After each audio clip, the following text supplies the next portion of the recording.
Hello and welcome yet again to another edition of the Have You Seen podcast. I am your host, Mike Bibbins, on Twitter at Bibbs Corner, and of course you can follow the show on Twitter at Have You Seen, and that's SCENE pod. And of course, I hit play to record this podcast, and so that means that the guy on the motorcycle who always seems to know when I'm recording decided to ride by right in the middle of my introduction. I don't know how he's doing it, but he's amazing at it. Anyway, I'm here today to review a movie titled R.M.N. And I just got to point out, I don't think anybody else is doing it like me. I don't think anybody is giving you the blockbuster movie reviews as well as the indie, the international movie reviews. Nobody else is doing this. I'm giving you interviews now. Y'all gotta appreciate the content that I'm bringing you. But again, I'm here today to talk about R.M.N. It is a movie I had the privilege of seeing a screener for. It's coming to theaters here in the United States. I believe it screened in Los Angeles on the 28th of April here, and it's going to be in additional theaters next week on May 5th. Movie is starring Marin Grigore from Legacy, Judith State from Sieranevada, which was the Palme d'Or nominee in 2016, or a Palme d'Or nominee at Cannes in 2016, and she was also in a film called Monsters. The movie's directed by Christian Mungiu.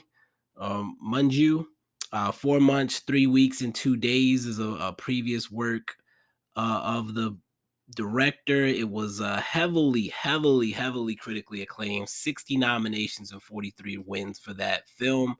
Also written by Christian. Other relevant info you may want to know about R.M.N. before we get into it. 6 languages are spoken in this film: Romanian, Hungarian, German, English, French, and Sinhala. Romanian is the primary language. It was filmed in Romania. But it was nice for me. As Americans, we tend to get stuck in this idea that everybody needs to speak English. We're too lazy to learn other languages. So it was just nice to see how easily people were slipping in and out of their primary languages. When the English pops up, it's almost jarring because I was so comfortable with reading the subtitles. But again, just highlights that fact that America is the weird one that doesn't feel like we need to learn other people's languages. But let's keep that moving. This movie was also a Palme d'Or nominee at Cannes last year. It was a Best Feature nominee at the Chicago International Film Festival and has a few other award nominations so far. A quick synopsis of the film. I'm actually going to use the longer synopsis because it is a little bit more of a complex film, and it's a movie that you're not going to know any of the names that I just gave you.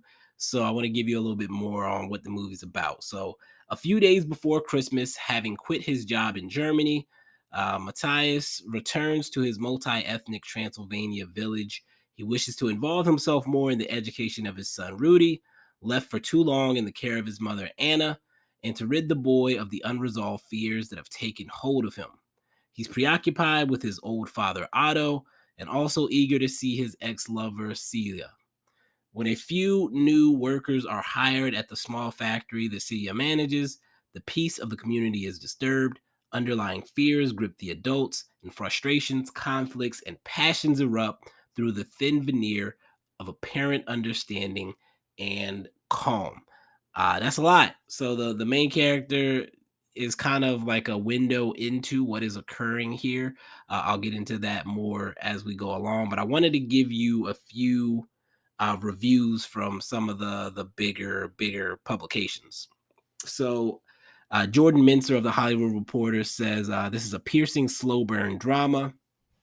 Like Mungiu's previous work, this is masterly understated filmmaking. Todd McCarthy of Deadline says a kind of close-up and personal look at contemporary issues in an area not often dramatized or in the news, which adds to the film's fresh and urgent feel. David Ehrlich of IndieWire said there's a rare elegance to the way that Mungu establishes the history of this place and its cultural divisions, and an ominousness to the way he anticipates its future. And then Allison Wilkinson of Vox said rigorous, naturalistic, and devastating. Christian Mungiu is the reigning king of the Romanian New Wave. Again, this movie is set in Romania. The themes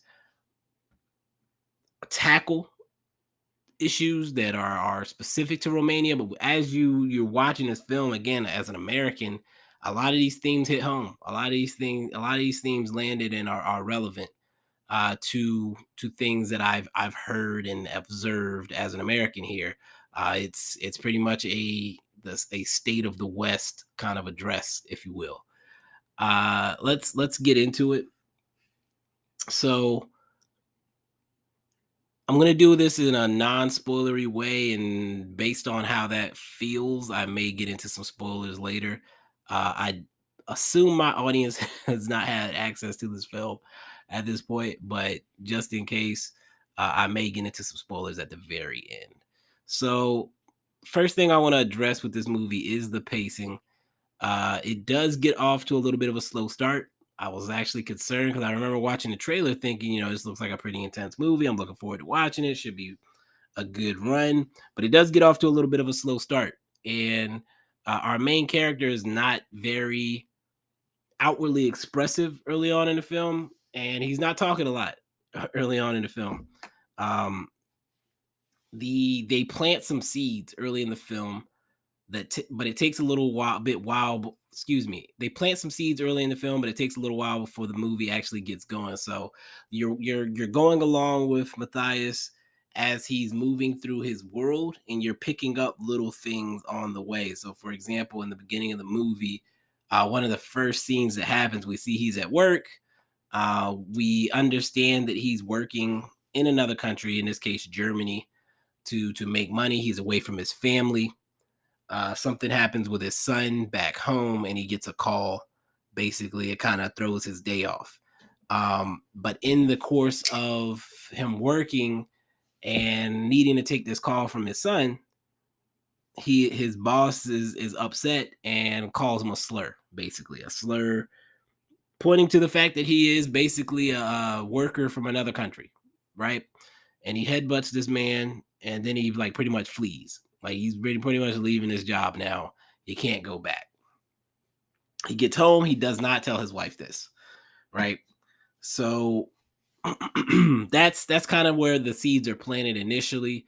As far as the son was on his way to school, walking through a wooded area, and he saw something that scared him, and now he's not speaking.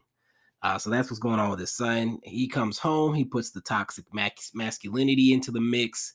Like basically, you're not allowed to be scared.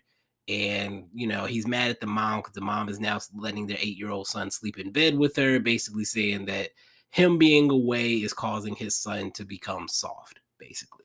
So again, these are the heavy themes that are brought up initially.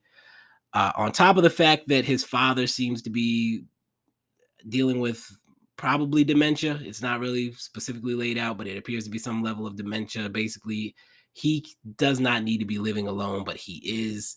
And basically, people are just checking on him from time to time to ensure that he stays alive.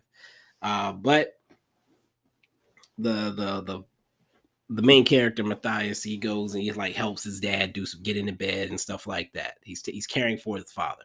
So we see the toxic masculinity in the way he's dealing with his son, and at the same time he's out helping his father do basic life necessities. The overall subject matter. Oh, let me get back to it. So I talked about the movie kind of starting slow, but it does pick up over the course of the film. Like once all the seeds are planted, what we're dealing with. It does pick up considerably. By the end of the movie, I was kind of on the edge of my seat. My heart was racing because things kind of come to a head, and you're not sure how dark or how far this is about to go, how bad this is about to get. As far as the subject matter, the main storyline I would say is the hypocrisy of people's worldviews when it comes to immigration. Um, in this movie, again, I talked about it. Matthias, he's a Romanian who is working in Germany to provide for his family at the start of the film, and we accept that. We learn throughout the course of the film that most of the people from this village or most of the people from this area do this. They work in other countries to make money for their families, and for them that's normal. Uh, we also learned that there's a lady who Matthias is having an affair with, or who has had an affair in the past with. She works at a bakery, a local bakery. And at the beginning of the film, they're trying to hire people. They're trying to find people for work. They have, job postings all around town. In the beginning, they're not getting enough inquiries, and they're changing the ad to not list that people are going to be making minimum wage in these jobs. They change it to say, overtime is paid double to try to entice people to at least show up for the interview. At the same time, they're bringing in migrant workers. There's a guy pretty much pitching his people that these international workers to come work for them. And he's very misleading about where these people are from. I think he says China at first or something along those lines, which uh, I take it that China is supposed to be considered favorable to where the people are actually from, which is Sri Lanka. Perhaps the darker skin becomes an issue here, and that's kind of something that's not specifically stated, but it becomes somewhat clear. Like even the people who are okay with them coming seem a little bit annoyed by the fact that they were misled. Uh, so the owner of the bakery and the manager, they're both fine with the fact that they're bringing in these immigrant workers, but initially they were told they were going to be Chinese. They show up and they're like, "Where are you from?" And they're like, "We're from Sri Lanka," and they seem off put by this slightly, even though they make it work basically. So again, main character, all the villagers, they all go outside of Romania for work because they can make more money in these other places. These guys show up from Sri Lanka to work in their village. And over the course of time, we learn that the people are not happy with this at all. Who are these people? They're taking our jobs. Why did they come here? If you let one in, it's going to be a bunch of them. There's a doctor in here who talks about how their biochemistry is set up differently and they're going to bring diseases and et cetera and so forth. A lot of, again, themes that we hear about here in America. I know in America we don't typically look outwardly. We don't pay attention to what's happening in the world, but these are things that happen readily in other countries, and in countries like this, probably a lot more because they're a lot closer together. It's not easy to get to America from other places in the world, or not as easy, I should say, as it is to move around Europe. The Let's see. Okay. So again, you get a kind of a slow feed into these things. It doesn't just hit you over the head with it. You see like little micro moments. You see their social media posts where people are complaining about it online at first. And then eventually it kind of builds to a town hall meeting where people are discussing whether or not these immigrants need to be in their town. At the same time, there's a French man who is in the town who is there to count the local bear population. So the bears become a big part of this story along the way. Um, it's funny, I saw a picture recently of a festival in Romania where people pretty much wear bear costumes to walk through the streets, and essentially they're supposed to be like scaring away the bad omens, but with these bear costumes. That actual festival or that parade, however you want to view it, is depicted in this movie. So it was actually pretty interesting to see something that I just organically came across in social media within the past week or two. ends up being portrayed in this movie. And when I see it, I know what it is because I recently read about it. So that was pretty cool. But again, the bears are a big part of this story. They're mentioned several times throughout. When the dad shows up to walk his son to school, because again, the son was spooked by something in the woods on his way to school. At one point, the dad makes a joke about, there being a bear, and like he shoots in an area. There's nothing there, but he shoots saying, look, I shot the bear. You're fine now, type of thing. But these bears are kind of mentioned subtly. Now, again, I mentioned the Frenchman. The Frenchman is there. There's a local who is putting up the Sri Lankans. They're letting them stay at their home. And they're also putting up the Frenchmen, letting them stay at their home. But there's a vast difference between the way the Sri Lankans are being treated and the way that the Frenchman is. Not only by these people, I believe the Frenchman staying in the main house, and I think the Sri Lankan visitors are staying in a separate house, like on the property, which is fine. Maybe they want more privacy. People assume that they're Muslim. They're not. One of them, I think the main guy, is Catholic. But again, they people make these assumptions about them and put these things on them that aren't true. They're family people. The oldest guy, he's like 40 some or other. We see him FaceTime with his wife and kids at one point. And again, they're good people, but there's many people that don't even give them the chance, don't even have a discussion with them. They're not invited to the town hall meeting. So they don't even get to defend themselves in this conversation about whether or not they should be in this village. The people complain again about them taking these jobs at the bakery, and the bakery lady's like, we posted this job for weeks, nobody showed up. Then the people start complaining about how much they're paying for the jobs. Like, nobody wants this job because you don't pay enough. And so the lady comes back and is like, if we pay more for this job, we're going to have to charge more for the bread. How would you feel about that? And it kind of goes, and it doesn't, that part of the conversation doesn't go anywhere. During the conversation, and I guess I'm deep into spoiler territory now, whatever. During the conversation, the Frenchman talks about how, or the people talk about how, more of these people are going to start coming in. They're going to be running, begging in the streets, et cetera, so forth. And the Frenchman is like, there are Romanian people in France doing exactly what you're complaining about. Some other people bring up, our people go out to other countries and take jobs as well. Like, how do you think that the people in those countries enjoy that we come into their countries and take their jobs? And the people, of course, always have a justification. Our people are hardworking, our people are different, our people this, our people that. They can't see the hypocrisy in the fact that they are so strongly against people coming into their country and working, while they're literally doing the same things in other countries, which is very, very, it's real. Like, it's the town hall meeting feels very real. Like, there's a lot of yelling over people, but every now and then they'll get quiet to let one person speak. Very, very, very real. And again, these are conversations I've had on social media, on television. And it's one of those things where you can't get anywhere because people will ignore facts to get their point across. Again, there's a subplot that ends up being huge about the son. There's a subplot about the main character's dad that becomes huge.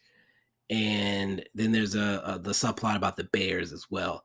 Those three things, the main storyline is about the immigration issue, but then those three things kind of hit all at once in the last 5 to 10 minutes of the movie that brings the movie to a beautiful, beautiful conclusion. And this is the part that I don't want to talk about, spoil. The immigration part is, again, it's obvious. It doesn't hit you over the head with it, but it's a very obvious story. But if you're paying attention, the son situation, the father, and the bear situation are pretty huge to what ends up being the story here, because there is some symbolism. There are some parallels between what's being discussed and what's actually occurring, and I really want to get into it. I may do a quick pause and then get into some spoilers just in case somebody's listening that did watch the movie, and you want to hear my take on that. I will get into it, but there's a scene at the very, very end. I always ask when I do these reviews, when I bring people on, what's one scene that'll stick with you from this film? And for this particular film, the very last scene of the film is that scene, because it's so unexpected. The movie's been so straightforward up to this point, and then you're hit with like an image at the very end that's like, oh wow, like I did not see that coming, not in that way. And it just kind of encapsulates everything that you've seen up to that point. It was beautiful. It was beautiful.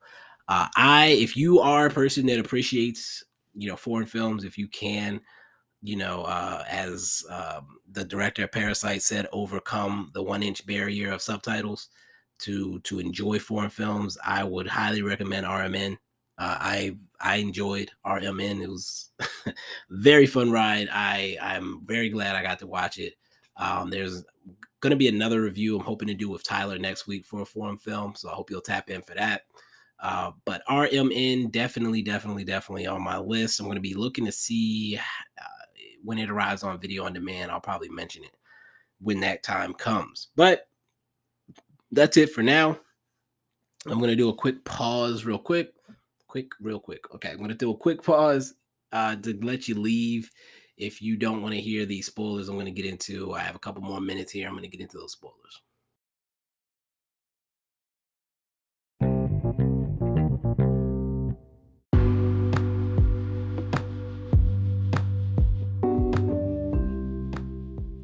Hello, have you seen listeners?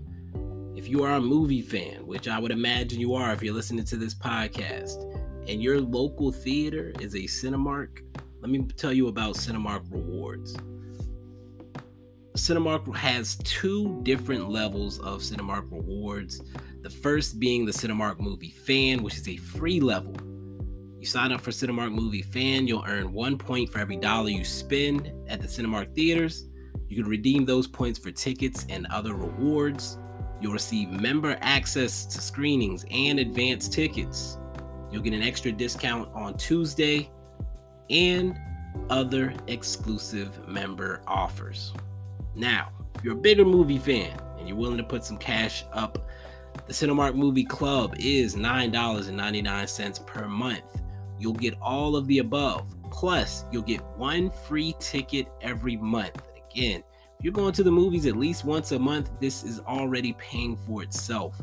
1 free ticket every month, 20% off all concessions, and if you upgrade to platinum, it'll be 25%. You get to platinum status by attending movies, by the way, but that's neither here nor there right now. You're just signing up. You won't be eligible right away, but eventually you could get up to platinum status and get 25% off.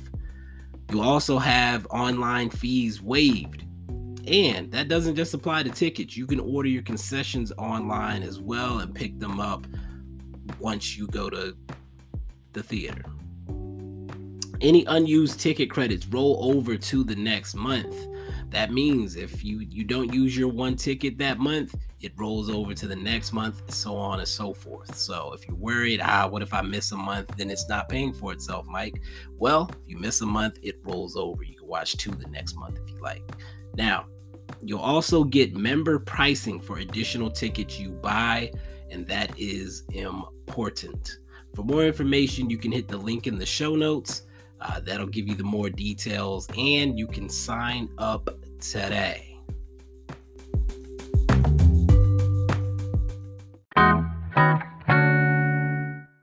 All right. If you're still here, that means you do not mind hearing these spoilers that I'm about to get into. So again, there's a scene in the beginning of the film where the son walks into the woods. He looks up at something, and then he leaves, and he doesn't speak for most of the movie. There's a powerful scene. So at the town hall meeting, everybody's doing their talking, everybody's doing whatever they're doing, and then suddenly, everything's interrupted by someone coming in and announcing that the main character, Matthias's father, has been found hanging in the woods. Right? So everybody stops arguing to go to this area. Matthias grabs his father. 2 people help cut him down. The son, who has not spoken the entire movie, comes up to his dad and grabs his leg and says, "I love you, Daddy." Powerful, powerful moment, poignant moment. And again, they have not been able to confirm what this boy saw. But not long before this moment, it is told that the boy saw a man hanging, and the dad is like defiant. He's like, men, people don't just disappear. Like, nobody else saw this. Like, what is the boy talking about? Like, so we find out that this was what the boy saw. And then when you find out that the grandfather has hung himself, you realize that the son saw this image before it occurred, basically, which is masterful storytelling. I love it. Again, this ties up the dad storyline as well, his suffering and silence. I don't think he speaks a word in the entire movie. You just kind of know he's there, and we see him a couple of times. And then finally, the story about the bears. So the bears are mentioned a few times, and you don't really pay attention to it. You see them in the little festival thing. You don't really think about it. And then at the end of the movie, Matthias is walking around with his gun. He goes to his lover's house. He's not supposed to be there. She's terrified because he has his gun. He walks past her. She walks outside, and then over her shoulder, you see a bear. And he points the gun, and she thinks that he's pointing at her, and he shoots at the bear. The bear takes off. He follows the bear, and he goes into the woods, and then he stops.